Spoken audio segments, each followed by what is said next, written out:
పుస్తకాలలో ఉన్నటువంటి పాఠాలని చెప్పినాం. కానీ ఈరోజు పుస్తకాలలో ఉన్నటువంటి పాఠాలు అయిపోయినాయి. గృహస్థాశ్రమం మీరందరూ కూడా కుటుంబాలతో సమాజంలో ఒక గౌరవప్రదమైనటువంటి పదవులలో మీరందరూ ఉన్నారు. అయితే ఇప్పుడు ప్రస్తుతము మీ బాధ్యత ఏంటిది? అమ్మ నాన్నలు సంపాదించారు, దానికోసమే కదా ఇవాళ పోట్లాటలన్నీ కూడా. ఎవరెంత సంపాదించారు, నాకు తక్కువ వచ్చింది నీకు ఎక్కువ వచ్చింది అనేటువంటిది. కానీ ఇప్పుడు ఇప్పుడు మనం ఐసీయూలో ఉంటే ఆక్సిజన్ ఎలా పెడతారో ఇప్పుడు ఉన్నటువంటి ప్రస్తుత వ్యవస్థకి రామాయణం అంత అవసరం. భార్య భర్త, ఇవాళ రామాయణం నుండి తీసుకున్నది అదే. సీతమ్మ వారు భర్తతోటి 14 సంవత్సరాలు అరణ్యవాసం అయింది. ఎవరన్నా మీ భార్యలని రమ్మంటే వస్తారా? 2007-8 ఎస్ఎస్సి బ్యాచ్. ఈనాటి సభ అధ్యక్షులు మరియు ఆనాడు నాతో పాటు పనిచేసినటువంటి ఉపాధ్యాయులు, ఆనాటి పూర్వ విద్యార్థులు, నేటి యువత అందరికీ కూడా నా యొక్క నమస్సు మాంజలులు తెలుపుతున్నాను. సాయంకాల శుభాశీస్సులు. తర్వాత ఇవాళటి సందర్భం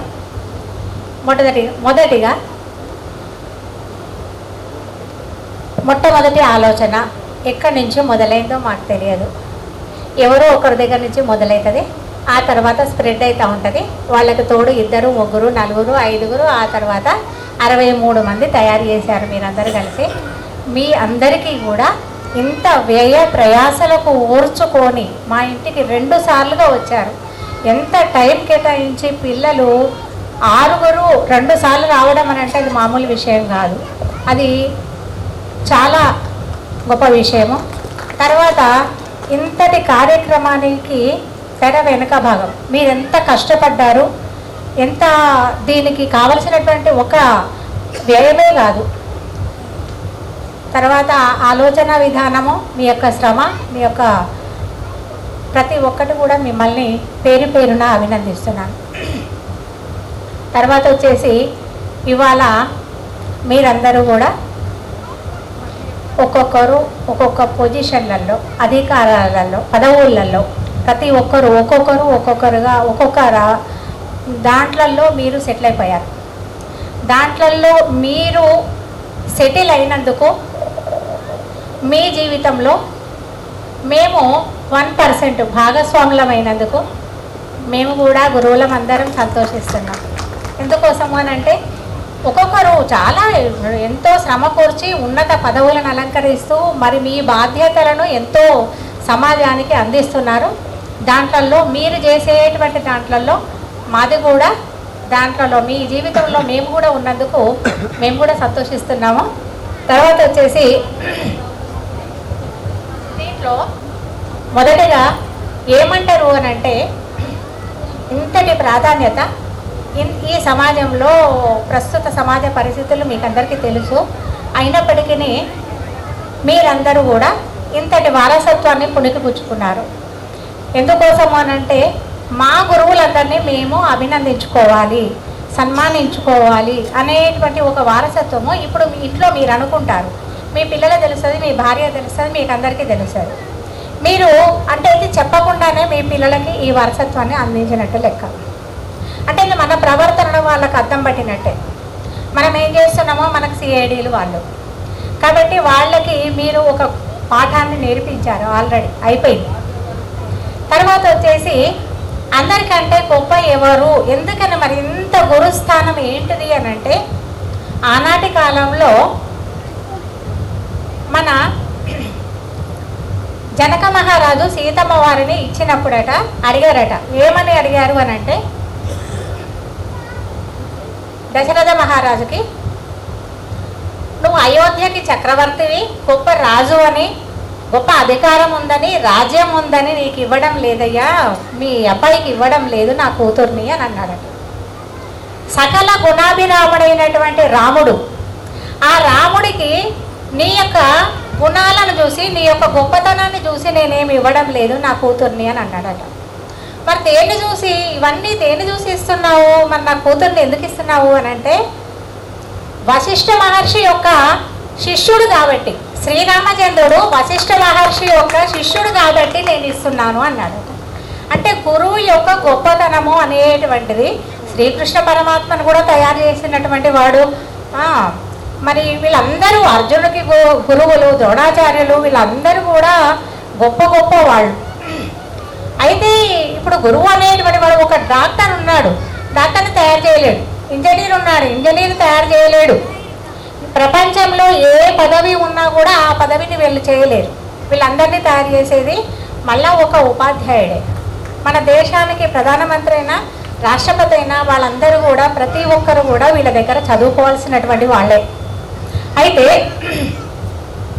ఇవాళ ఆ రోజు మీకు పుస్తకాలలో ఉన్నటువంటి పాఠాలని చెప్పినాం, కానీ ఈరోజు పుస్తకాలలో ఉన్నటువంటి పాఠాలు అయిపోయినాయి. గృహస్థాశ్రమం మీరందరూ కూడా కుటుంబాలతో సమాజంలో ఒక గౌరవప్రదమైనటువంటి పదవులలో మీరందరూ ఉన్నారు. అయితే ఇప్పుడు ప్రస్తుతము మీ బాధ్యత ఏంటిది? ఆనాడు పాఠాలు కాదు, ఇప్పుడు కుటుంబ వ్యవస్థని మనం ఏ విధంగా కాపాడుకోవాలి అనేటువంటి దాంట్లోకి వచ్చినట్టయితే, ఇప్పుడు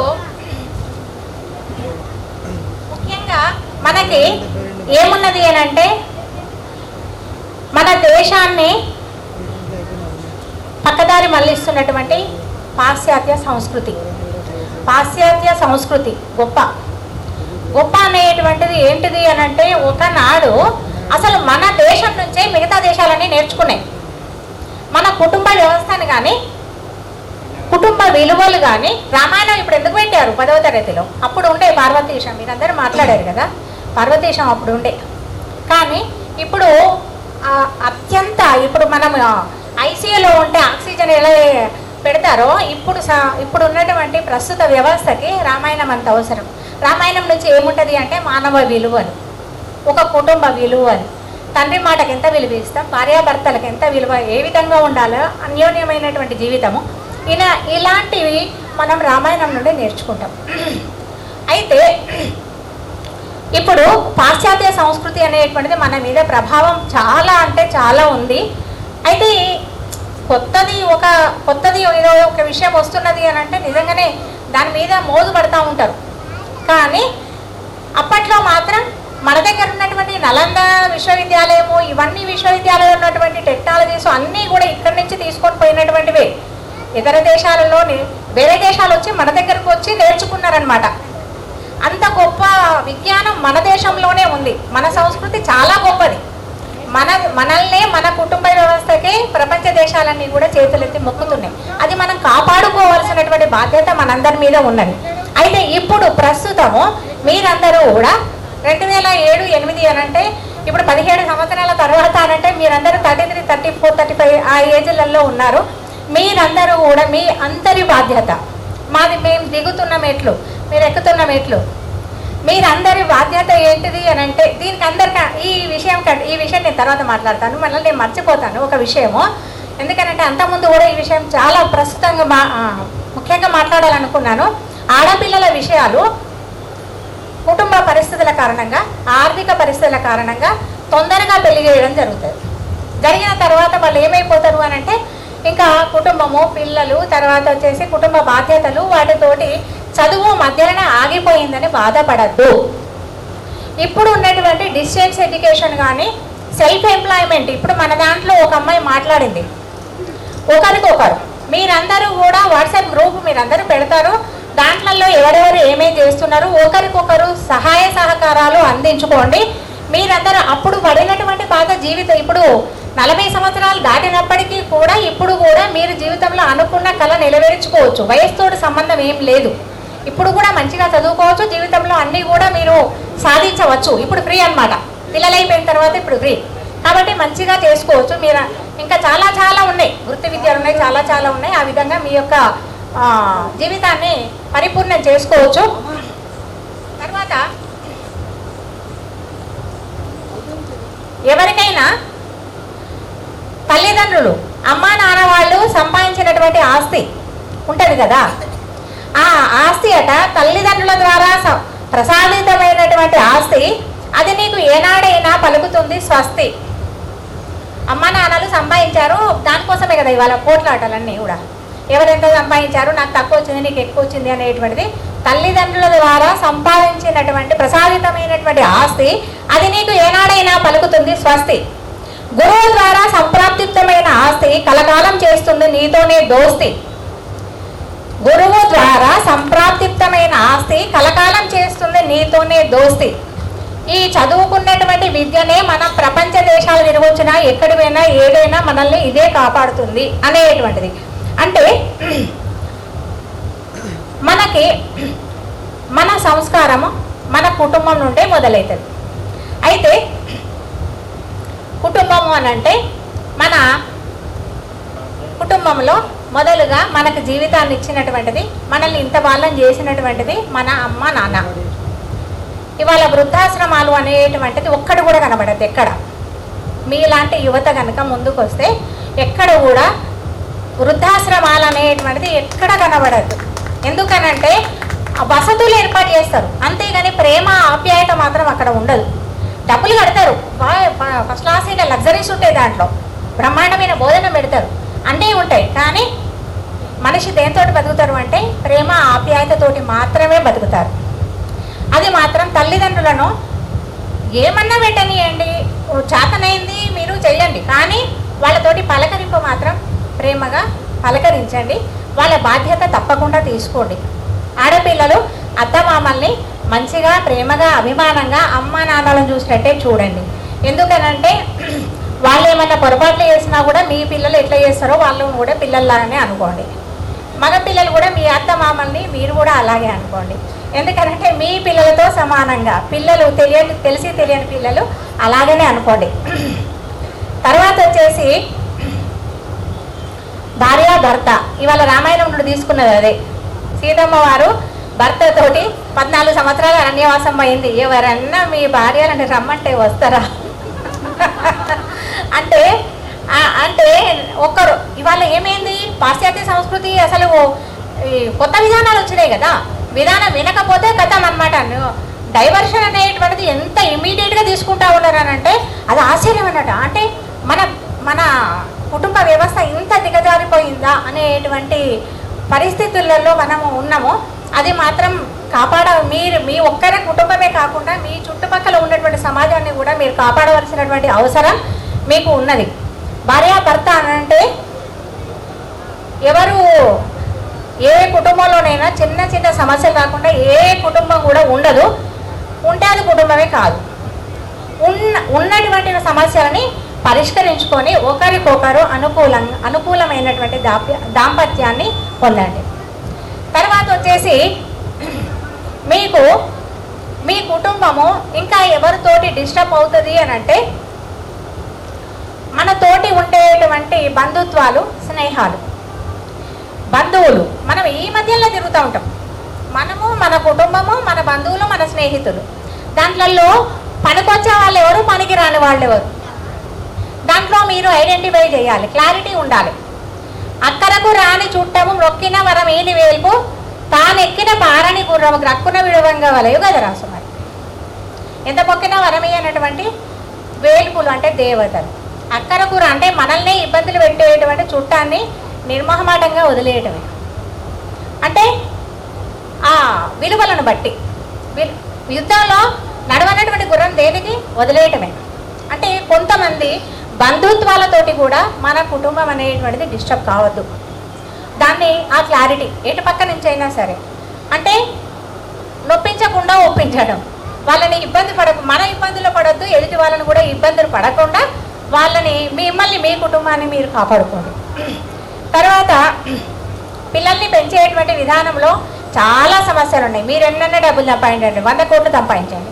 ఇవాళ పిల్లల్ని పెంచడం అనంటే ఎలా పెంచాలి, డబ్బులు కట్టి స్కూళ్ళలో వేయడం కాదు, డబ్బులు కట్టి ఎక్కడ వేయడం అనేటువంటిది కానే కాదు, అస్సలే కాదు. తప్పకుండా వాళ్ళకి చిన్నప్పుడు అమ్మమ్మ నాన్నమ్మలు వాళ్ళ పక్కలో పడుకోబెట్టుకొని మంచిగా వీరగాథలు. ఇప్పుడు మనకు ఛత్రపతి శివాజీ ఆయన వాళ్ళ అమ్మ జిజియాబాయి ఏం కథలు చెప్పింది అని అంటే రామాయణం భాగవతం కథలే. భాగవతంలో భక్తి ఉన్నది, మహాభారతంలో అన్నీ ఉన్నాయి, ప్రపంచంలో ఉన్నాయి, అన్నీ ఉన్నాయి. మరి రామాయణంలో కుటుంబ విలువలు ఉన్నాయి.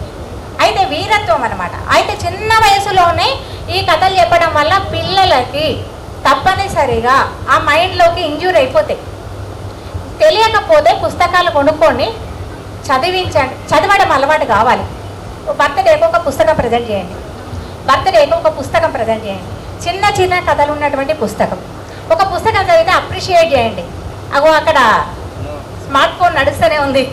ఎందుకనంటే ఇది పెద్ద కోవిడ్ పీరియడ్లో ఎలా ఉందో ఇప్పుడు మనకు స్మార్ట్ ఫోన్ ఆ పరిస్థితి వచ్చింది. ప్రతి ఒక్క పేరెంట్ ఈ పరిస్థితి నుండి ఎలా ఉంది అంటే మేము ఎట్లా బయటపడాలి అనేటువంటి చాలా భయంకరమైనటువంటి పరిస్థితి ఉన్నది. కాబట్టి అంటే దాని నుంచి ఎట్లా బయటపడాలి అంటే మంచి కథ ఇచ్చినాం అనుకోండి, అప్రిషియేట్ చేసినాం అనుకోండి, దాంట్లో ఉన్న అవుట్పుట్ ఏమొచ్చింది, దాంట్లో నీతి ఏమున్నదమ్మా, మనం ఏం చేయాలి. ప్రతి చిన్న విషయాన్ని పిల్లలకు తెలియదనే అనుకోవద్దు. పిల్లల వైపు నుంచి కూడా మీరు డిస్కస్ చేయండి, కుటుంబ విషయాలను డిస్కస్ చేయండి, వాళ్ళకు గౌరవం ఇవ్వండి, వాళ్ళకు మర్యాద ఇవ్వండి. చిన్నపిల్లలకి ఏం తెలియదుకో అని అనొద్దు, వాళ్ళ నుంచి కూడా మీరు తీసుకోండి. ఎలాంటి ఒత్తిళ్ళు ఉన్నప్పటికీ కూడా ఇంట్లో మాత్రం పిల్లలని, కుటుంబాన్ని, అందరినీ అంటే వాళ్ళ యొక్క అంటే కోపంతో ఉంటే, బాగా ఒత్తిడితో ఉంటే ఏ విషయాలు ఎవరు చెప్పరు, పిల్లలు చెప్పరు, భార్య చెప్పదు, భర్త చెప్పడు, ఎవరు చెప్పరు. ఏ సమస్యలు ఉన్నాయి ఎవరికి వాళ్ళే మౌనంగా భరించడం కూడా తప్పే. ఓపెన్ అయ్యి ప్రతి సమస్యని ఇగో ఇది నేను ఈ విధంగా మిస్అండర్స్టాండింగ్సే ఏముంటాయి అక్కడ, చిన్న చిన్న విషయాలే మిస్అండర్స్టాండింగ్సే చాలా ఉంటాయి. దాన్ని ఓపెన్గా మాట్లాడుకుంటే మనం ఈ సమస్యల నుంచి బయటపడడానికి అవకాశం ఉంటుంది. తర్వాత పిల్లల మీద చదువుల ఒత్తిడి అని అంటే నువ్వు ఇదే కావాలి, నువ్వు ఇట్లనే చదువుకోవాలి, నువ్వు డాక్టరే కావాలి, నువ్వు యాక్టరే కావాలి, నువ్వు ఇంజనీరే కావాలి అనేటువంటి ఒత్తిడి పెంచకండి. వాళ్ళు చదువుకుంటూ ఉంటే ఒక్కొక్కరికి ఒక సైంటిస్టే కావచ్చు, ఒకరు బిజినెసే కావచ్చు, ఎవరెవరు ఏ విధంగా అవుతారు అనేటువంటిది వాళ్ళ మీద ఆధారపడి ఉంటుంది. వాళ్ళ అభిప్రాయాన్ని గౌరవించి వాళ్ళకి సపోర్ట్ చేయడమే, ఓన్లీ సపోర్ట్ చేయడమే మన పని. తర్వాత వచ్చేసి కుటుంబానికి ఆర్థిక స్థిరత్వం అనంటే మనకు ఉన్నటువంటి ఆదాయము, మనకు ఎన్ని కోట్లు వచ్చినా కూడా మన ఖర్చు దాన్ని దాటిపోవద్దు, అది చూసుకోండి. అంటే మనం గీత దాటిపోయినట్లయితే చాలా సమస్యలు వస్తాయి.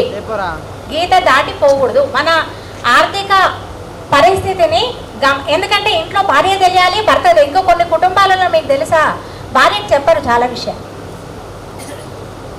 అది చేయకండి. ఓపెన్గా ప్రతి విషయం భార్య భర్త ఇద్దరూ డిస్కస్ చేసిన తర్వాతనే నిర్ణయాలు తీసుకోండి. తర్వాత స్టేటస్లు మెయింటైన్ చేయకండి.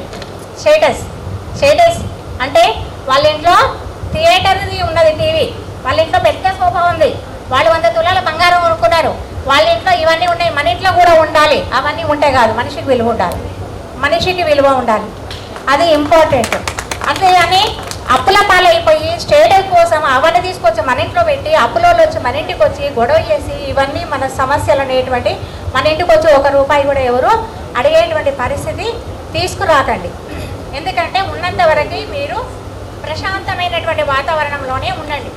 మీ ఆలోచన విధానాలు నేనేమంటున్నా అంటే మానసిక ఆరోగ్యము, శారీరక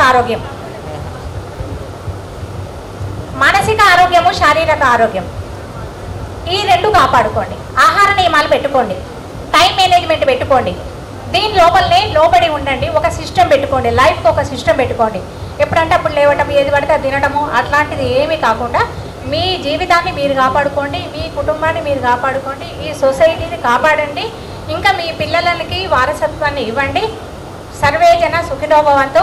మీరందరూ కూడా మీరు మీ కుటుంబాలందరూ కూడా ఆయురారోగ్యాలతోటి, సుఖ సంతోషాలతోటి, అష్ట ఐశ్వర్యాలతో ఉండాలని కోరుకుంటూ ఈ అవకాశం ఇచ్చినందుకు థ్యాంక్ యూ, కృతజ్ఞతలు.